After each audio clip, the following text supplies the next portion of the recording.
welcome to this, we're officially more cursed than the Detroit Lions edition of the Purple Journal podcast. Oh, God. Oh, no. I am your host, Joe Johnson of Purple PTSD and VikingsJournal.com, here with senior writer for VikingsJournal.com and Wednesday night writer for Purple PTSD, Joe Oberle. Hello. And Mr. Luke Braun, our West Coast affiliate and writer for Purple PTSD. How you doing? Well, you're doing good? Yeah. I'm through. I had a week of car trouble right after we hung up last week for last week's podcast. I went down to San Diego to see some family. Car broke down on the way there. Oh, no. And I got it back yesterday. So I am through that and couldn't be happier about it. Yeah. Awesome. And 13% of our listeners just hung up. That's okay. To be honest, they probably made it further than they usually do. What's 13% of zero? That's true. Luke's our stats guy. Hey, my mom's still listening. Yeah. All right. Hey, my mom just wanted to find out how your car came out. Why you didn't show up for Thanksgiving. Yeah, well, I'll take it a step further. My mom wrote an article for my site last night, and it's pretty much... That was amazing. It's more successful than anything I've ever done, so now she's... Because it's a great article. I love that article. It's, to be honest, man, like, it's actually really good. I'm, like, intimidated now. It's ruined the dynamic. It's so relatable and real. I love it. The amount of people that have... She needs her own podcast. Seriously, man. You can talk down people who are married to Vikings fans and say, they can just be like this, self-help place. This Dr. Phil. What's your mom's name? Call her Dr. somebody else. Dr. Becky? Dr. Becky. And people call into her podcast or her show, and she talks them off the ledge when their Viking fan spouse going through the roof. So first, good idea. I don't think there's ever been a Dr. Becky ever, but yeah, the amount of people that have responded, like, just by linking their spouse to it on Facebook, like, it's mostly men saying, like, this is why I broke the remote. So it's been cool, but definitely ruined the family dynamic. But yeah, outside of that, we the Vikings winning streak began and ended at 1. We are now officially 1-5 since the bye. Another heartbreaking loss. It's hard to really rag on the team because they've been so close in most of these losses. Outside of the Bears game, they haven't really played terrible. It just seems like they can't, mainly because of the offensive line, which continues to fall apart. They just can't get over that hump. They can only put up a certain amount of points. The defense at this point, either they're on the field too much or the teams know enough about their scheme to be able to put up more points than our offense can put together. But before I would say the offense or the defense hasn't had a terrible game this year, but the offense has certainly had plenty. They just they don't, the defense is, for the most part, has given this team a chance to win all 11 games, and the offense, has failed to do so in so many times. I was really disappointed in Sam Bradford, on that last drive. I know he's not going to be perfect. He's played well, a lot of yada yada yada, but to get sucked in by that trap or whatever they're calling on the last play and throw into that double coverage and just it's so disheartening when you see so many quarterbacks and so many teams in the league that will, in the last drive, with the ball in their hand for the last drive, will take them down and get them in chance for their field goal kicker to blow it. And that's where we used to be. But it would be nice to see us do that, the Vikings to do that one time where the quarterback leads them in the position and puts them at a chance to win, and then just buries his head in the water bucket when the kick goes wide left. So. Wow, silence. Yeah, I don't know, man. I mean, a lot of people wanted to blame Treadwell, or not Treadwell, but Patterson, because we got the first down, and then he apparently didn't line up at the line of scrimmage, which was that was bad. It's such a Patterson thing to do. Sure. Plenty of blame. I'm just disappointed in Bradford. He's got to. Yeah, I mean. Oh no, are we not going to have anybody sticking up for Bradford? Because I'm definitely not sticking up for Bradford. I'll stick up for him, I guess, a little bit by saying, what else can he do at this point? I was looking. Have any pocket presence at all? I suppose. I mean, he's still being pressured on like 40% of his dropbacks. Stephon Diggs Yeah. was gone. He apparently Treadwell started, but he didn't get any looks the entire game, which probably tells you something. We have no running game. I just, he goes 31 for 37, and everyone's ragging on him for throwing 2 yards behind the line of scrimmage on 3rd and 4 or something, and it's like, well, what else can he do?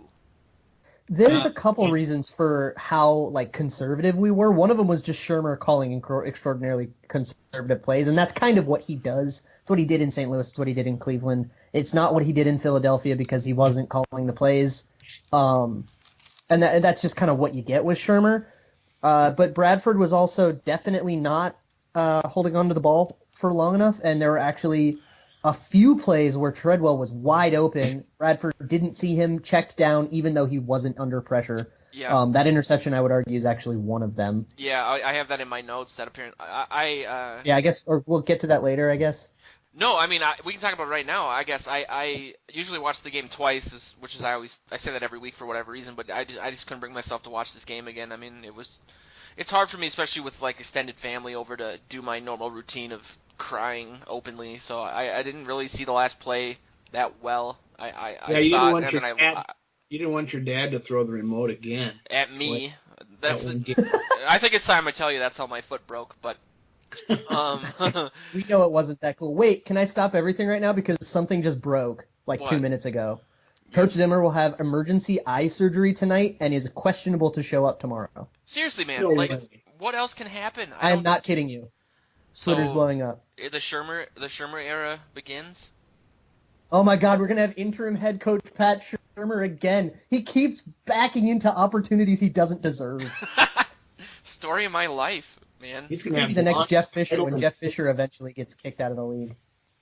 He's gonna have the longest title in the history of football. Interim head coach / offensive coordinator / tight ends coach. Yeah, well, dude, if he's having eye surgery, there's no way that he's gonna be there tomorrow.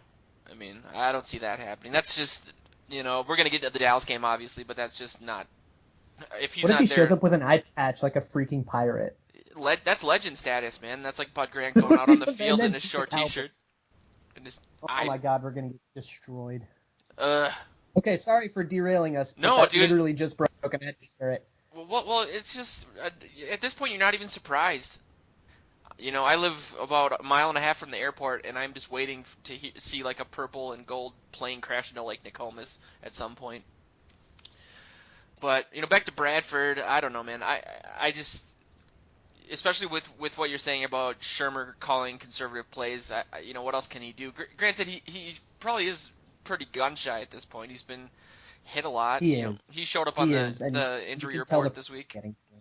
Yeah, I mean, he's off it now. I think he was on it for a sec, but he's off it now. He's just not seeing all of the opportunities, all of the deep opportunities, and you can kind of tell that it's because he's been pressured so much. He's just expecting pressure every play now, which is awful, but also don't do that. Yeah, he's definitely not playing like he did before the bye, and I don't think that's starting to come up now in different articles and everything, but he was connecting with people down the field left and right before the bye. Didn't really matter who it was, and yeah, it seems like he's just checking it down and trying to move the chains, and it's just not enough. Man. He's about to set he's on pace to set a completion percentage record on a bottom 5 offense. Yeah, he should be. I mean, so there's that. I just saw on ad earlier that they were saying who's doing the best with the most pressures or whatever, and Bradford was completing more passes under pressure. He was number 2 behind Brady. So. That's passer rating actually, even better. He has been playing well when he is under pressure.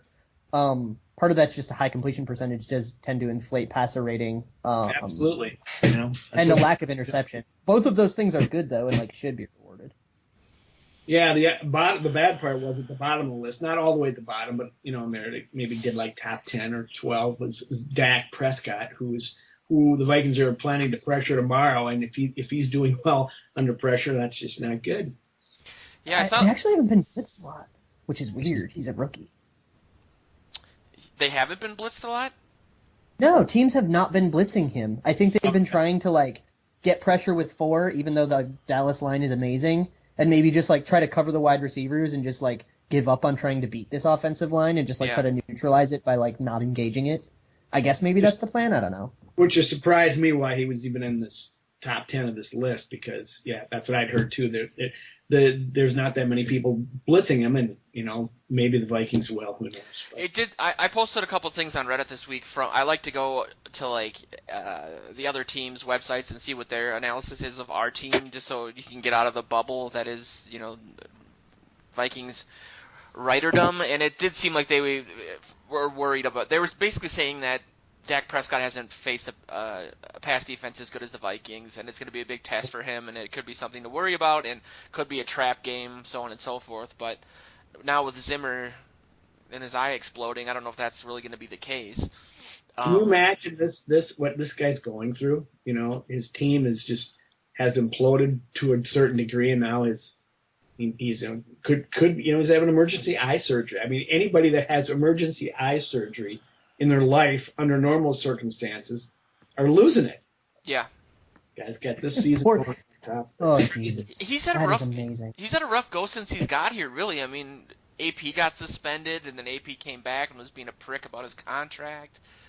He's never just had what he's supposed to have. And George Edwards, acting defensive coordinator. And we'll see. Well, that I actually am totally okay with, because I feel like he's very familiar with Zimmer's system. Absolutely. For sure. I guess, but yeah, I mean, I guess the only the thing with to finish the topic of Bradford, we've touched on this a bit, but I think it's worth talking about now that we've got more games under our belt. I mean, when it comes to keeping him in the big talker that everyone uses with the Bradford versus Teddy situation, what are your guys' thoughts on that? I mean, are you kind of souring on Bradford, or do you think it's something that if our offensive line could be fixed, that he's worth keeping around? Or I think he's definitely worth keeping around. He's certainly under contract for next year, but he you look at his completion percentage, and you look at the fact that he's got a strong arm, probably a little bit stronger than Teddy's, and he's got some experience. Put the guy behind a decent line, give him a running game with Adrian Peterson maybe, and that's one thing I talked about in my story that I sent over Joe, is that take a look at Peterson for 5 games. We'll see if they want to keep him next year. But anyway, there's so much uncertainty with Bridgewater, so I status quo with both of them for next year as far as I'm concerned. They both stay on the team, and you get Teddy healthy and look with him towards the future, and Bradford's the present. Yeah, that's definitely the right call. Just put them both on and when we have Bradford on the roster, that means that there is no rush at all for Teddy to come back, because Bradford, even the worst opinion of Bradford is that he can play serviceably. Yeah. And bring us through a season and not be a liability, and maybe even win a game or two for us like he did in the Green Bay game. So there's no reason for Teddy to rush back, and I think that's a really important concept. I think in terms of like if you were to just take 2015 Teddy versus 2016 Bradford, there are things that Teddy did, namely in the way of extending plays and pocket presence and things that he did to mitigate the offensive line problems. These offensive line problems have been, it's worse because more players are injured, right? So just the overall quality of offensive line play is probably worse. Yes. But it's also being exacerbated by the fact that we have a quarterback who can't move in the pocket, who doesn't have pocket awareness, and opens himself up to strip sacks. And it's hard to compare that too, because last year Teddy had the number 1 running back in the league, which helps too. By volume, he was like 4.5 yards per carry, which was like 15th. Yeah, but it adds people to the box and everything, so I think that changes the defense a little bit. I just think it's hard to compare just because of with the offensive line, and I guess as Joe was talking, I was gonna interject and say, since it's pretty obvious that we need to keep Bradford on, I guess what would you guys say would be the best way to, if you were Spielman next year, what would your plan be to fix the offense? The draft and offensive line, you just have to hit it really hard. There are actually from what I'm hearing from, the kind of draft obsessed people that are already looking through all the college tape, there are some decent offensive linemen to be gotten, but none of them are really first rounders anyways. So not having a first rounder actually doesn't hurt us that bad. Nice.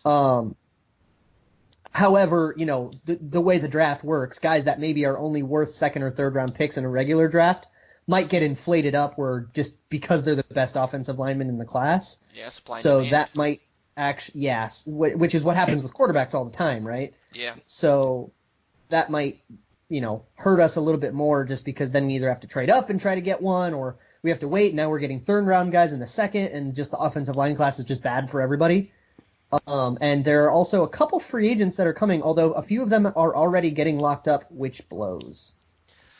Yeah. You think I think they have to re-sign Khalil next year. I don't know. I hate it, but you do. That's what I was gonna ask. Yeah. You brought up something earlier, Luke, something I've been trying to tell myself to do, but I haven't had time, was to go back and watch that Green Bay game, because Bradford's style of play was so different back then. I'd like to go see it compared to now, where he was going balls to the wall and just going for it on every play and taking hits and with no fear. And now, the last how many games he is so he plays with so much trepidation. It's amazing.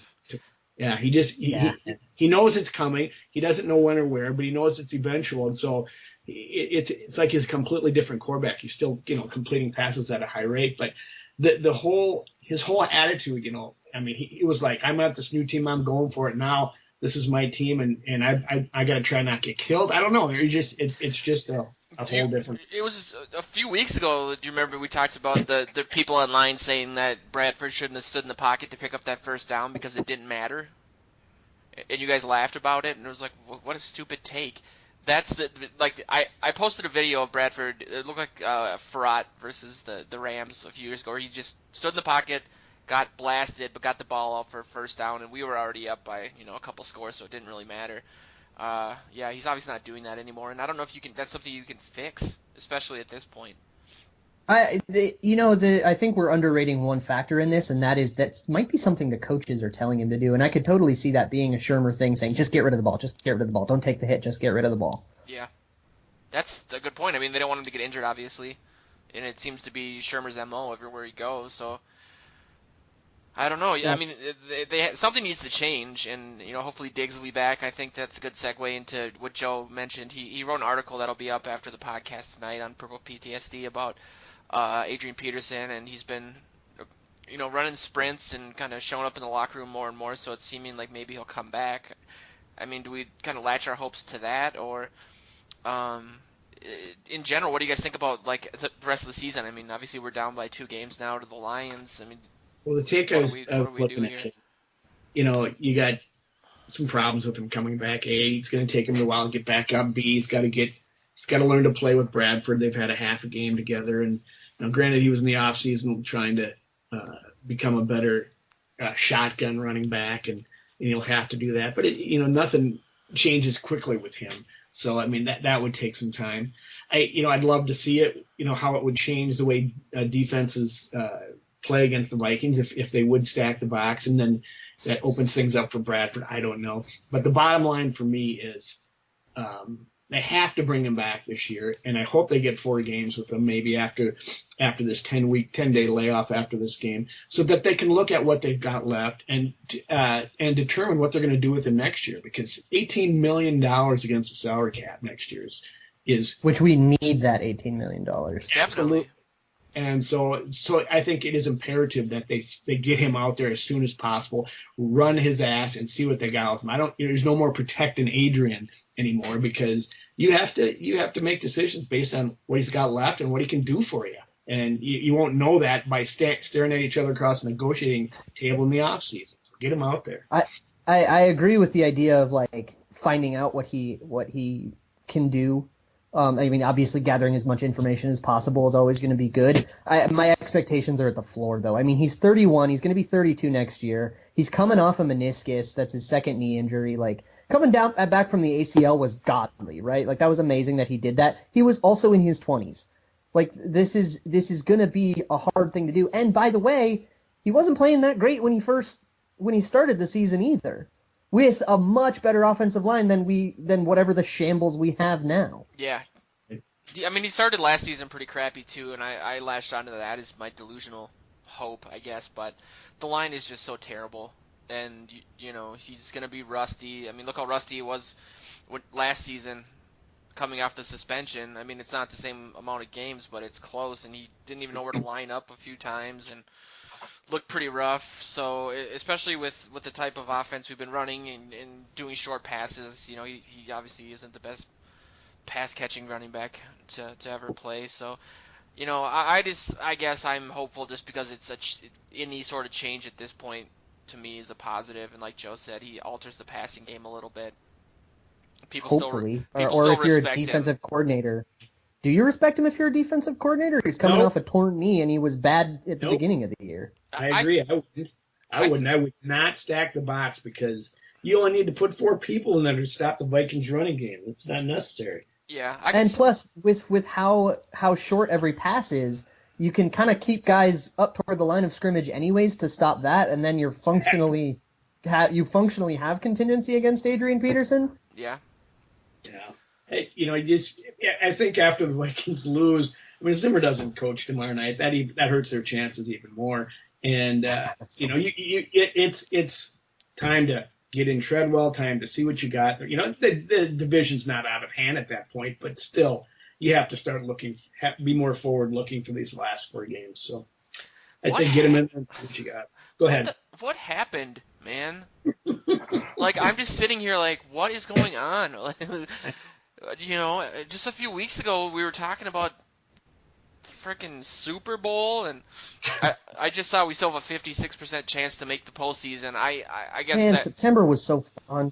I want a lower back tattoo that says that. Seems like one of those years from my youth, which is a while back, and when they were all, in the 70s, when they were all 10 or 12 or double-digit win seasons. Those are.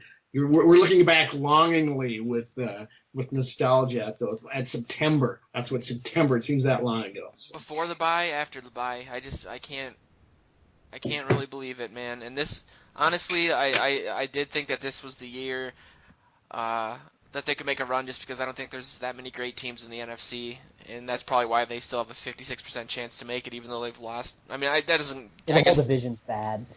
And it's just.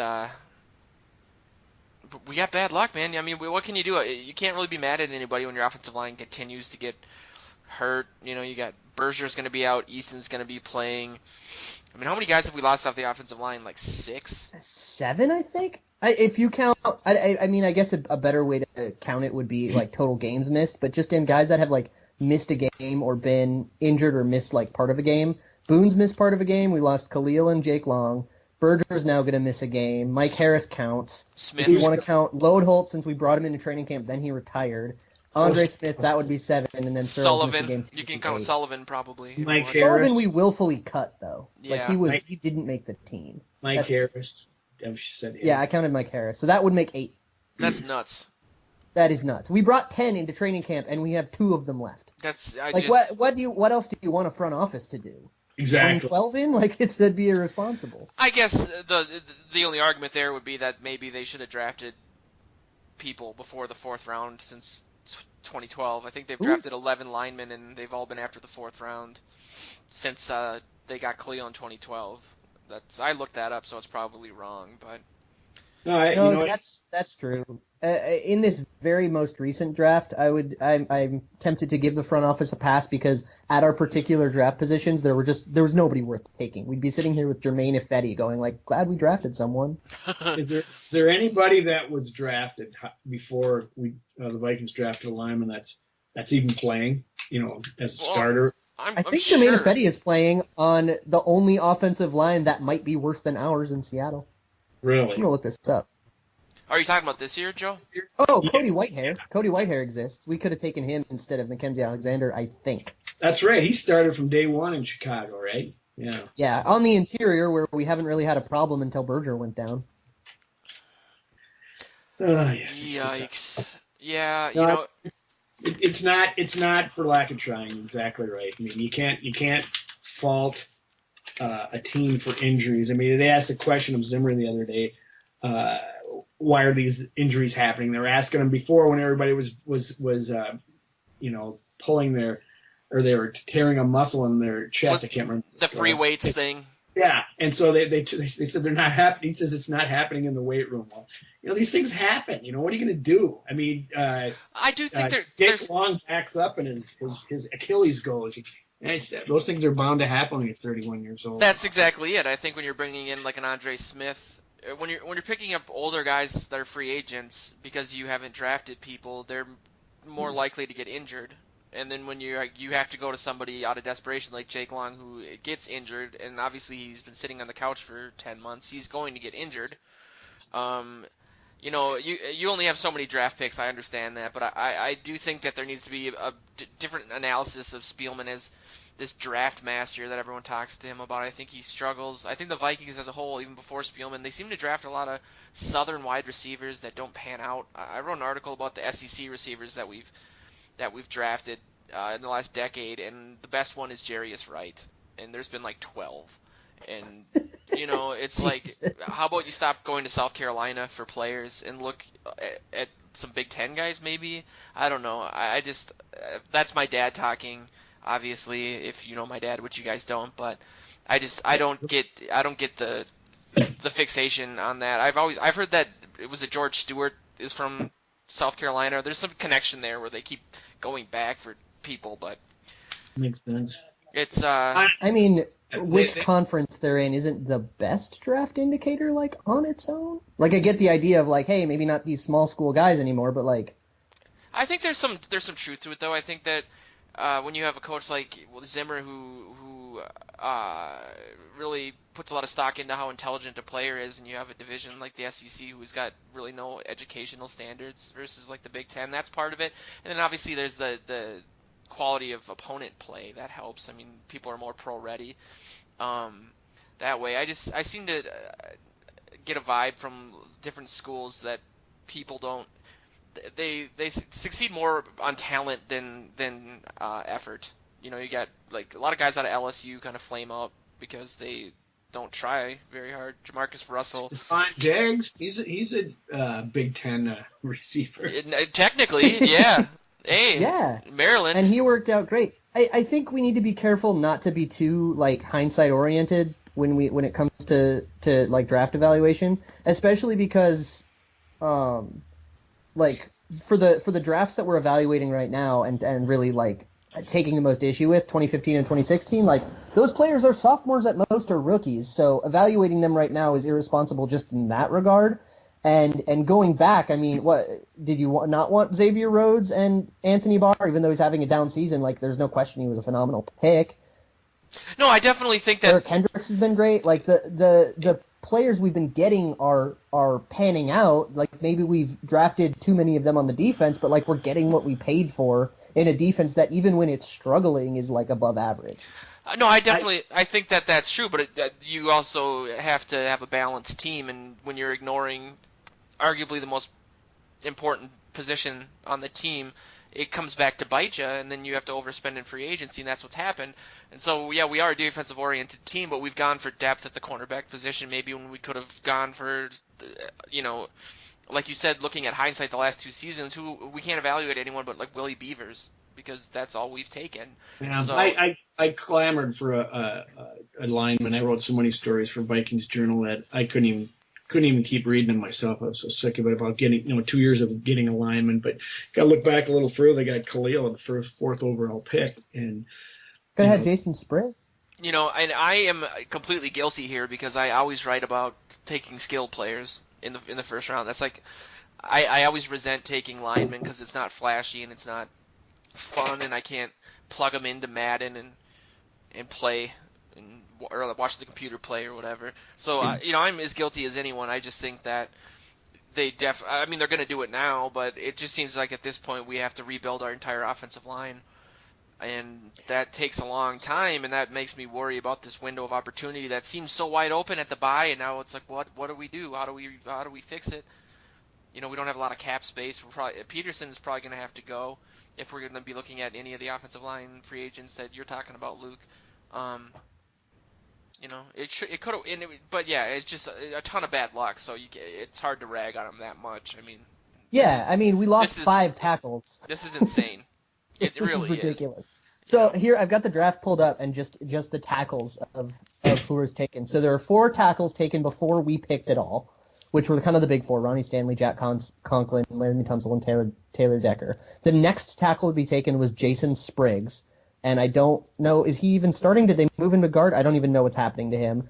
Cleveland took Sean Coleman, and then LaRaven Clark was the only other one to go in the third round, and then the next tackle was Willie Beavers. So those are kind of the guys you have to pick with. None of them are exactly lighting the world on fire.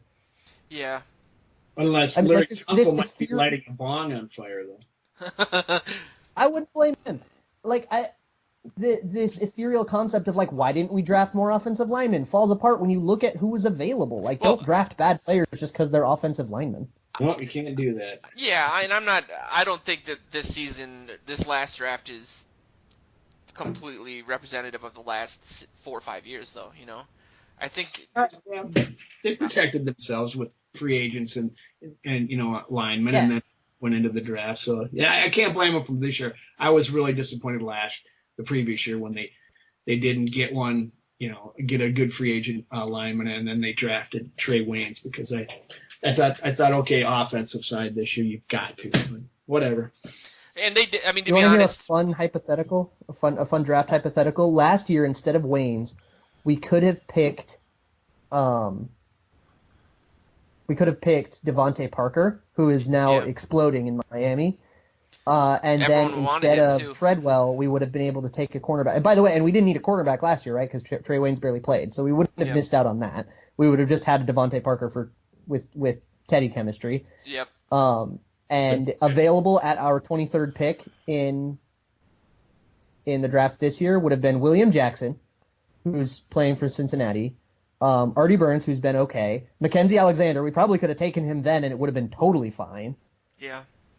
So we could have had a number of different players had we not gone for Trey Waynes at number 11. Not that I think Trey Waynes is this horrible bust, because he's been playing fine.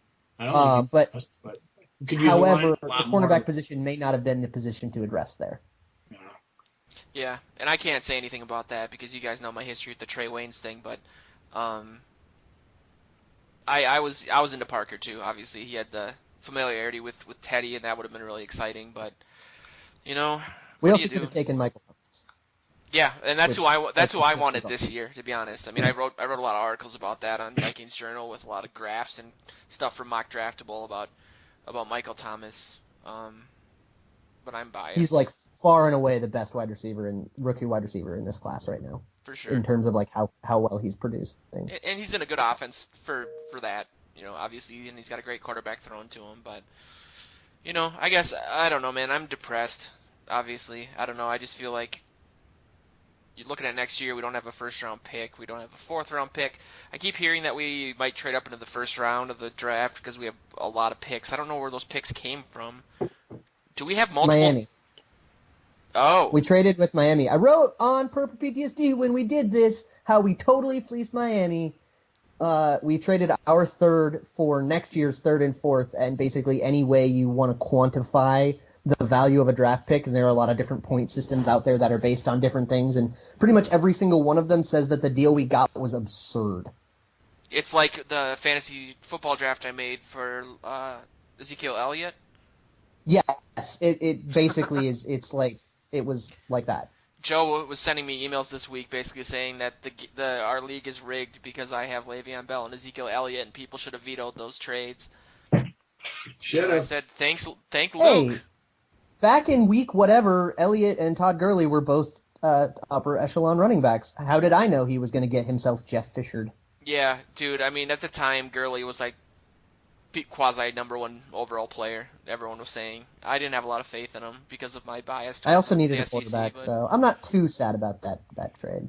I am. I got to play him this week. Ooh, it's gonna be a big one. It's gonna. How many players even make the play, or how many teams even make the playoffs in our league? I think Is it 4. Yeah, and crap. I really need to win because I made promises I'm not gonna be able to fulfill.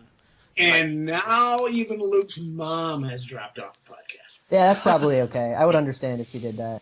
Well, let's bring him back in because now we can talk about the Dallas game, America's team, barf. We got the breaking Don't news. forget our lovely sponsor. Oh God, yeah.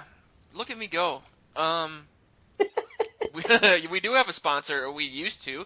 It's SchoolYourHome.com. I will edit this back into the beginning of the show too, but if you're looking to buy or sell a house in the east side of the metro from St. Paul up to White Bear Lake, check out SchoolYourHome.com. It's run by a big Vikings fan, a friend of the show named Nick Wimperis. He's a great guy, does business the right way, and has a lot of great houses for sale, and he can help you sell your house. So, yeah, check out his site, SchoolYourHome.com. But with that, again, we're facing the hyped up best team in the league, supposedly, the Cowboys tomorrow night. It's looking like Zimmer's not going to be there and might also lose an eye for some reason.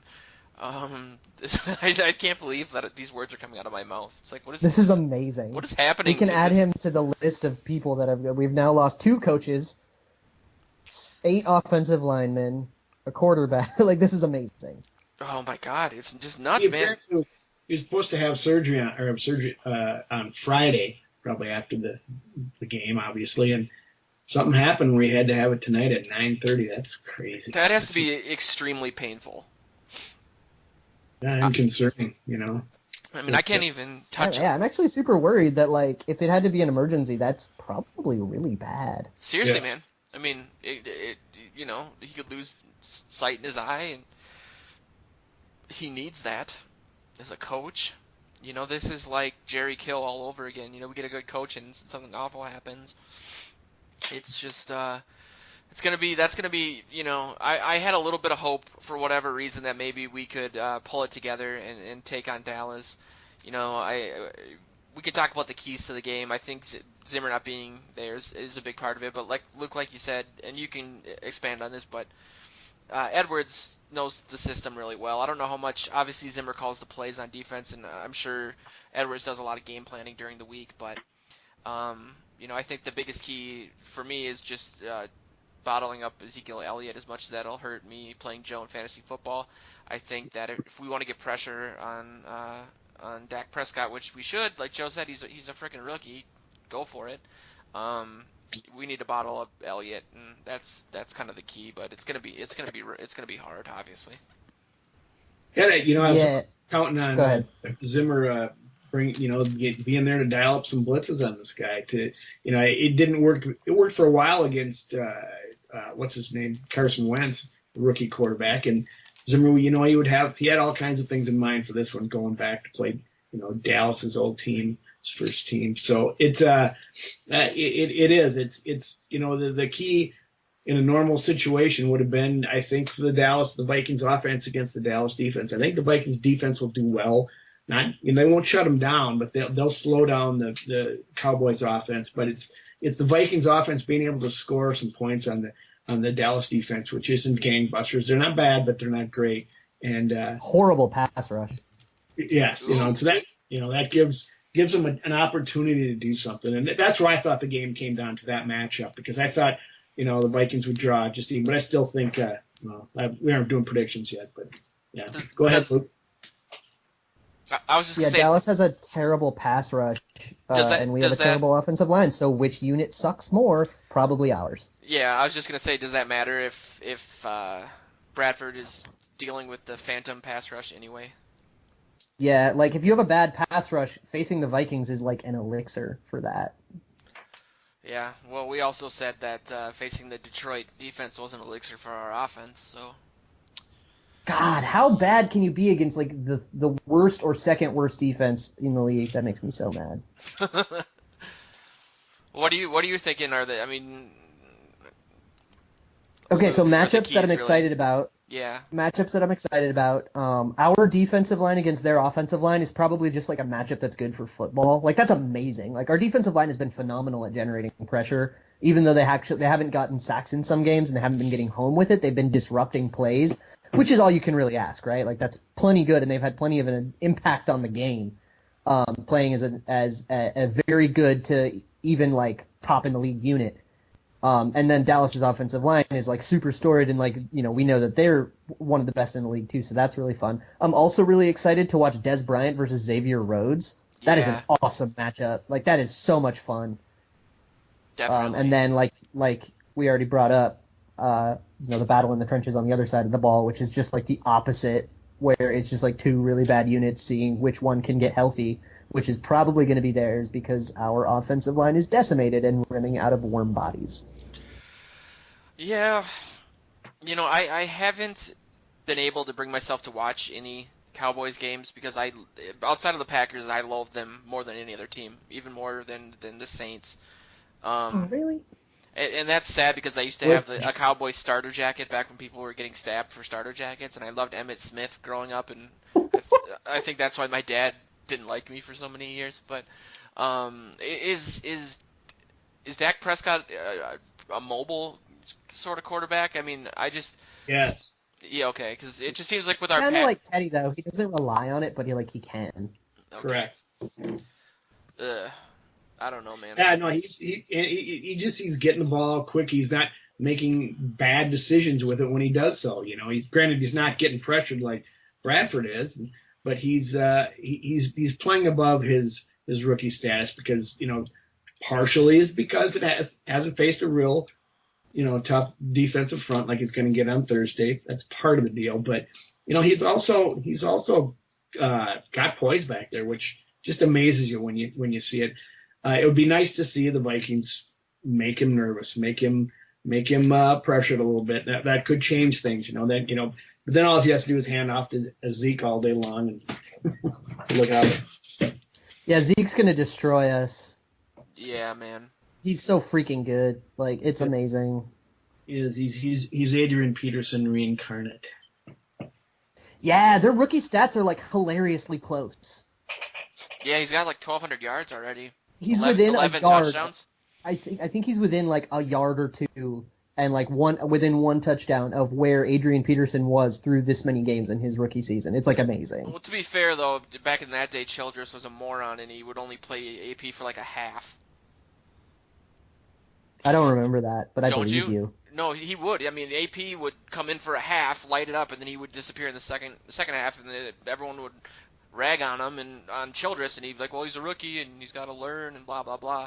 I think he started to emerge after that Bears game where he put up 200 yards and had that punt return to get us within field goal range.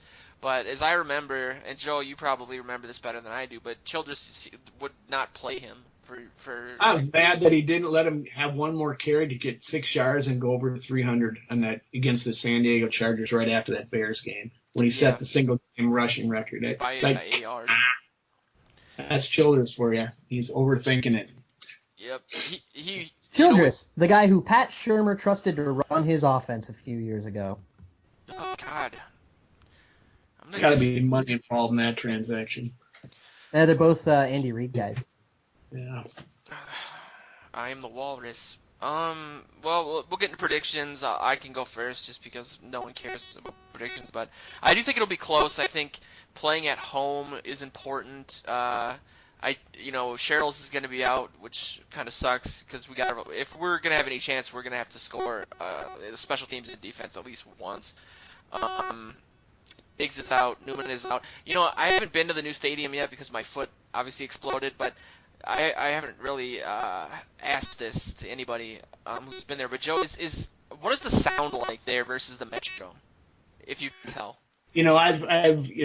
It's tougher for me because I'm in the third deck of the press box, and there's like a part of a wall on the top up there that shields us from all the sound from above coming down into it. I went down to the first row last week and listened to it, and it's much louder down there. But I thought comparably it was not as loud as the Metrodome because it's not as close, and I think there's more room to diffuse it. But and from where I'm sitting, I'm not a good judge of it, but I've heard other people say the same thing.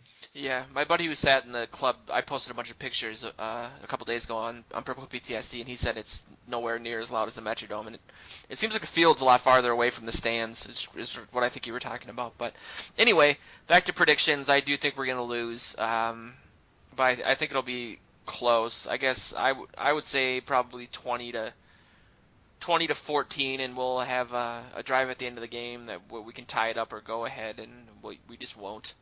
But this is 5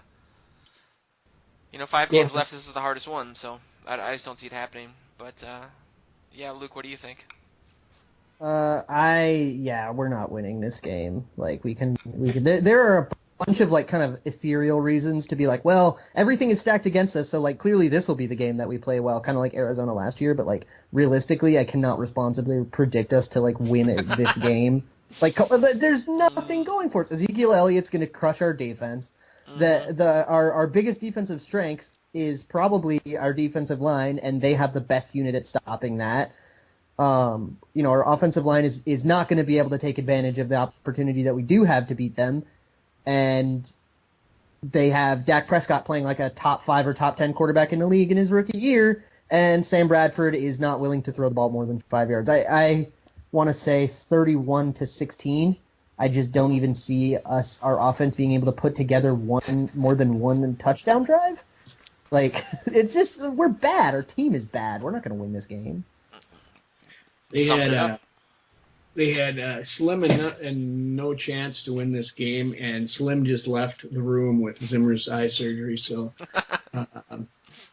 there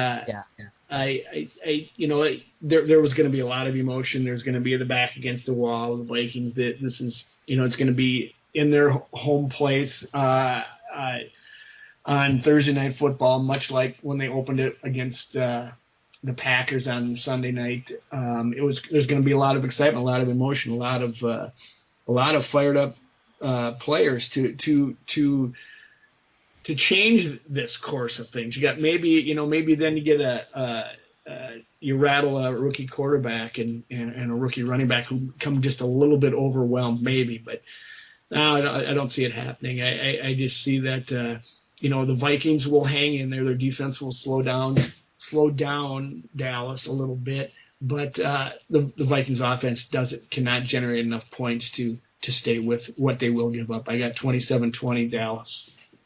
Could the Vikings score more than 30 on Bama? Ooh. I don't know. Not with this offensive line. Probably not. I would take their offensive line for sure, despite what I said about the SEC earlier, but yeah, things are getting pretty dark. I think it's time we announce that next week this is going to be a podcast about the show Designated Survivor. Since that's a little more interesting than what... Can we pivot to a Fire Jeff Fisher podcast? I've been on this all something. week. It's a joke that he's still in the league. Did you see the quote that came out from him this week? It's amazing. No, what was it? He was talking about how he really respected the Patriots have a really good runner in Danny Woodhead, except Danny Woodhead's on IR for the Chargers. Yeah, in San Diego. Yeah, he knows what he's doing. He has no idea what he's doing. He's underachieved. I didn't write anything this week because of Thanksgiving and travel and stuff, but my article coming up this week is going to be about Jeff Fisher and how it's a joke that he's still in the league and why. He's like the NFL equivalent of Gary Johnson when they asked him about Aleppo and he had no idea, yet he was running for president, and Fisher seems to think Woodhead is playing for the same team since 2007. What is his coaching? What is the player to his coach? Like the guy who's just been below average for forever, but for some reason continues to stay in the league. I only want him out of the league if he takes Greg Williams with him somehow. Yeah. Greg Williams has been bad too. I know. That defense is consistently underachieved for how talented it's been. They got some players.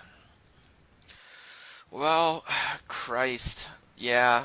It's seriously. Well, let's wrap this up. God. It's just it's bad. They can win, Joe. They can win. There's always hope. That's what this league is built on. That's what any given Sunday means. I'm just hoping that Zimmer's all right and he's somehow watching the game from his hospital bed and he's directing George. He's calling blitzes from his hospital room. I think that would be. Well, hopefully he's not at HCMC because that's where I had my surgery and I was literally in a room overnight small enough where I could touch both sides of the wall with my hands from my bed. I think it was a converted boiler room, and so I don't know how great that's going to be for him, but it's over, man. I mean, we might as well start talking about the draft. But I don't actually agree with that. So Me we neither. have a sneaky, like, feasible path to the play. So say we have to go 4-1 out to make the playoffs. That brings us to 10-6, and that's the playoffs, right? If we're 10-6, we probably win this division. And we So- have to beat the You think so? Detroit Lions. We have to probably win. We have to win 2 more games than Detroit yeah, to make it, and then In- we have in to hope that 5. the Packers don't go on. So we have to win 2 more games than Detroit. So here's what Detroit has to do. They have to go into the Superdome. That's pretty tough. Like, that's a shootout at home against Drew Brees. That's a hard game to win. Then they get the Bears. Call that a win. They get the Bears at home. Then they have to go into New York to play the Giants, and the Giants are a tough team. And then they have to go play in Dallas. That's a really hard game to win. And then they have at home against the Packers, who always crush the Lions' dreams. So if they could go 2-3 through that stretch, and then we have a small but probably negligible chance to win against the Cowboys, and then we get to go through a relatively easy 4-game stretch, and Yeah. it's not unreasonable to like get hot and rattle off 4 straight and then like be that hot team going into the playoffs. but So didn't then we, we get to go into Jacksonville. They're terrible. We get the Colts at home with a broken Andrew Luck and a terrible team around them. They're not very good. We have to go into Lambeau, which will be hard. And then we get the Bears at home. Like, it's not unreasonable to say that we could go 4-1 through this stretch if we can pull it together. And if you go, We have to pull it together, and that's But then definitely didn't we a just spend challenge. didn't we just spend the last hour explaining how we can't pull it together? yes, We can't pull it together in this game because Dallas is amazing, but then we could the- probably beat the freaking Jaguars. Yeah, I, Josh Redemption, Joe. I just watched it, and he says hope is a great thing. It may be, or hope is a good thing. It may be the greatest of things. Come on, Joe. he also Plus, he last also year, got Sam he also Bradford. I was just gonna say he also was getting raped at the time, so. Jesus Christ. It's Anyways, true. back to football. Poor Andy. He just Well, wanted to. you- He Sam just wanted Bradford to in polish December. rocks. Sam You know, if Bradford they in go December. 10-6, Luke, like you said, they're not out of the wild card either because Washington and the Giants and Philly and all those guys plus Dallas all have to play each other here in these last few weeks too. So that was a big win by the Packers over the Redskins for the Vikings chances at a possible wild card if it comes to that. So there's still a chance it can happen. Yeah, I was talking to people earlier this week, and I made the same argument. But after talking to you guys, I have to give up, just because I can't have any more hope be dashed at this point. I was so into that game last week or on Thanksgiving, and God, I thought we were gonna do it, man. But who knows? But it's not completely unreasonable. I was So hoping we 10-6 almost sneak- assuredly gets us in the playoffs because right now the wild card spots are held by the Buccaneers, who are 6-5. So they would also have to win out and go 11-5. I don't see that happening. Okay. And the Redskins have the other wild card spot, and they're wait, that's wrong. That's definitely wrong. No, the Giants Giants. should have it. Yeah, no, the Giants. It's the Giants and Redskins. The Redskins are 6-4-1, so again, they would have to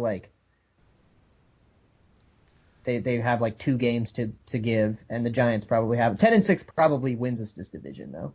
The Lions aren't going. I didn't know the 4-1 record was. through that. Yeah, I didn't know the record was so bad, but yeah, they need to.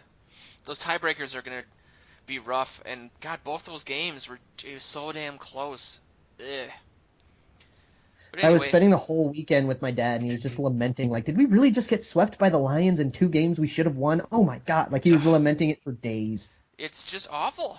I mean, with the Cubs winning, Trump winning somehow, you think I keep hearing that. Well, the Cubs won, so we're eventually gonna win. It's but yeah, they had a curse with a goat. I don't know what we did in 60 or 61, but Lost the trophy, is that what happened? the Ed Thorpe Trophy. I didn't know that. The last NFL championship before the Super Bowl, or before the merger, when it was still 2 different leagues, there was an Ed Thorpe Trophy. We were the last team to win it in '69, and We lost it? It's nowhere to be found. It is a missing Ed Thorpe Trophy. There's also a conspiracy theory that the Packers took it. I never heard that. Dude, I know that they have the last NFL championship. As Joe Cap here, they had went to the retroactive fourth Super Bowl, but they did win the NFL championship, the last one. But I never heard that the trophy was missing. That's an article in and of itself, and we got to go looking for it. But that's not the curse. I thought it was the whiskey bottle curse. That's a good one too. I don't know that one. The whiskey bottle that hit the ref. Explain this to me. I'm young and uninformed. The Hail Mary, Drew Pearson, whiskey bottle thrown against from Dallas. Yeah. Oh. It was the push-off play everyone talks about, but it wasn't really a push-off, and there was a ref running down the sideline. This is how my dad explained it because he was there. The ref was a push-off. The sideline ref was running down the field with his arms up like touchdown, even though he was like 40 yards away from where the touchdown was. Like it wasn't his call.